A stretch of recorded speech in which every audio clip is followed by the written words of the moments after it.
কৰ্মব্যস্ততাৰ মাজত লক্ষ্য ফুকনৰ হাতৰ পৰশত জীপাল হৈ উঠিল তৰমুজত অংকন কৰা ইংৰাজী নৱবৰ্ষৰ 2025ৰ এক আকৰ্ষণীয় ৰূপ।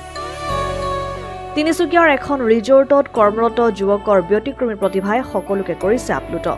সকলো ব্যক্তিৰে একক আৰু অনন্য প্ৰতিভা থাকে, মাত্ৰ সেই প্ৰতিভা বিকাশ হ'বলৈ প্ৰয়োজন হয় এক মাধ্যমৰ। কোনোৱে উপযুক্ত মাধ্যমৰ যোগেদি সফলতাৰ শীৰ্ষত উপনীত হয় আৰু আন বহুজনে সুযোগ আৰু মাধ্যমৰ অভাৱত প্ৰতিভা বিকাশৰ পৰা বঞ্চিত হৈ ৰয়। সৃষ্টিশীল মনৰ মানুহে এটা জড়বস্তুক এক জীৱন্ত ৰূপ দিব পাৰে। সৃষ্টিশীল মনৰ মানুহে নিজ চেষ্টাৰ বলত সহজতে অসাধ্য সাধন কৰিব পাৰে। তেনে এটা সৃষ্টিশীল মনৰ অধিকাৰী 33 বছৰীয়া লক্ষ্য ফুকন। তিনিচুকীয়াৰ এখন বিশেষ ৰিজৰ্টত কৰ্মৰত চাবুৱাৰ বাসিন্দা লক্ষ্য ফুকনৰ প্ৰতিভা অসাধাৰণ আৰু অনন্য। লক্ষ্যৰ আছে অলেখ সপোন। বিভিন্ন শাক-পাচলি ফল-মূলৰ মাজত সপোন ৰচে লক্ষ্য ফুকনে। লক্ষ্যই ৰিজৰ্টত কৰ্ম সম্পাদন কৰি নিজৰ পৰিয়ালক পোহপাল দিয়াৰ লগতে নিজৰ হাতৰ যাদুৰে গ্ৰাহকৰ মন মোহিবলৈ সক্ষম হৈছে। তৰমুজ, কেপচিকাম, গাজৰ, বিট আৰু ৰঙালাও আদিত বিভিন্ন ছবি খোদিত কৰি আহিছে। কলাগুৰু বিষ্ণুপ্ৰসাদ ৰাভাৰ ছবি, ভগৱানৰ ছবি, শুভেচ্ছা বাৰ্তা, ফুল, ফল আদি নানা প্ৰকাৰৰ ছবিয়ে প্ৰাণ পাই উঠে তৰমুজ আৰু ৰঙালাওত। ইংৰাজী নৱবৰ্ষৰ আগমনৰ লগে লগে লক্ষ্যৰ হাতৰ পৰশত প্ৰাণ পাই উঠিছে এটা তৰমুজ।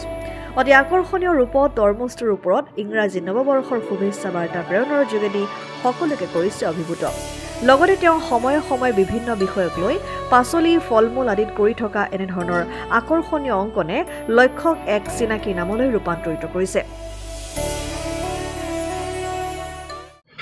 হয়, আৰু আজি পোনপ্ৰথমে আমাৰ অসমীয়া ৰাইজক আপোনালোকৰ চেনেলৰ যোগেদি ইংৰাজী নৱবৰ্ষৰ শুভেচ্ছা জনাইছোঁ। আপোনালোকলৈ বহুত বহুত শুভেচ্ছা জনাইছোঁ। আৰু পোনপ্ৰথমে ক'বলৈ গ'লে আজি মই খাদ্য বস্তুৰ সৈতে জড়িত হৈ আছোঁ। আজি 15-16 বছৰে হ'ল মই হোটেল ইণ্ডাষ্ট্ৰীত এইটো ৰন্ধা মেলা কামত সৈতে জড়িত হৈ আছোঁ। আৰু ৰন্ধা মেলা কাম বুলি ক'লে আচলতে শাক-পাচলি হওক, ফল-মূল হওক, যিকোনো বস্তুৰ সৈতে জড়িত হৈ থকা হয়।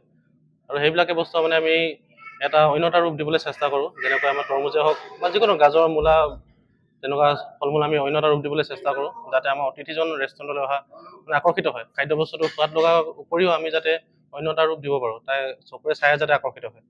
তো সেনেকুৱা ৰূপ দিবলৈ চেষ্টা কৰোঁ। আৰু সকলোৱে বহুতে মানে যিমানে দেখিছে সকলোৱে প্ৰশংসা কৰিছে আৰু ভাল লাগিছে। ভাবিছোঁ ভৱিষ্যতে আৰু আগুৱাই যাম আপোনালোকৰ এনেকুৱা আশীৰ্বাদ পালে। ফল-মূল হওক, শাক-পাচলি হওক, যিকোনো বস্তু, গাজৰ হওক, তৰমুজ, মূলা, ওলকবি, আমাৰ সদায় মানে ব্যৱহাৰ হৈ থকাই মানে শাক-পাচলি হয়, বস্তু হয়, এইবিলাক কাটি কাটি মানে অন্য এটা ৰূপ দিবলৈ চেষ্টা কৰোঁ। যিকোনো হওক, জীৱ-জন্তুৰ আকৃতি হওক বা আপোনাৰ ফুলৰে আকৃতি হওক, এনেকুৱা ধৰণৰ। তৰমুজত দেখা পাইছোঁ যে আপুনি বিষ্ণুপ্ৰসাদ ৰাভা, ডক্টৰ মনমোহন সিং চেষ্টা কৰিছোঁ বৰ্তমান মই, আৰু সম্পূৰ্ণ হ'বলৈ বাকী আছে এইটো মানে ফেচ অংকন কৰাটো। এনেই বা ফুল-চুলবিলাক অলপ হেৰি হয়, সোনকালে হয়, কিন্তু আমাৰ ফেচটো অংকন কৰিবলৈ যথেষ্ট মানে সাধনা কৰিব লাগিব আৰু নিজৰ সৃষ্টিশীল মন এটা থাকিব লাগিব। আৰু ছবি আঁকি মানে ভাল পোৱা এজন হ'লেহে মানে তেনেকুৱা এটা সম্ভৱ হৈ উঠিব। আৰু আমিও মানে সৰুতে তেনেকৈ ছবি আঁকি ভাল পাইছিলোঁ স্কুল পঢ়া সময়খিনিত। তো সেইকাৰণে আঁকিবলৈ চেষ্টা কৰিছোঁ। কিছুদিনৰ আগতে আমাৰ প্ৰাক্তন প্ৰধানমন্ত্ৰী মনমোহন সিং ডাঙৰীয়াও আমাৰ মাজৰ পৰা আঁতৰি গৈছে, তেখেতক অংকন কৰিব চেষ্টা কৰিছিলোঁ। আৰু এবাৰ আমাৰ হিমন্ত বিশ্ব শৰ্মা ছাৰ, বৰ্তমান মুখ্যমন্ত্ৰী, তেখেতকো মই এটা তৰমুজত অংকন কৰি মানে তেখেতক নিজ হাতত অৰ্পণ কৰিছিলোঁ। আৰু বিভিন্নজনৰ তেনেকৈ ব্যক্তিক সমল ব্যক্তি মই অংকন কৰিব চেষ্টা কৰি আছোঁ আৰু কৰি যাম ভৱিষ্যতলৈ। তিনিচুকীয়াৰ পৰা অজয় শৰ্মা ৰিপৰ্ট, ডেমক্ৰেটিক আছাম।